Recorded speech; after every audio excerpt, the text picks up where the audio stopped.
Making sure, no. Today, see, this is England. Thank you so much for This is making me England. stop. For preaching the gospel, you get arrested. This is England.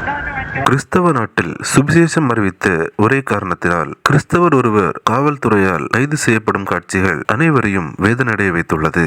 You're under arrest. Breaching COVID. Today we have been arrested for preaching the gospel.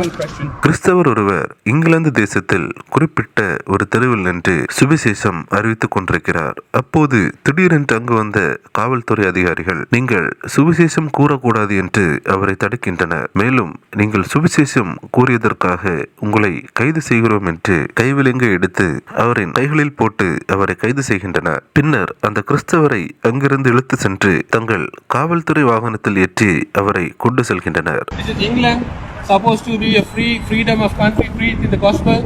I'm being arrested for preaching the gospel of Jesus Christ.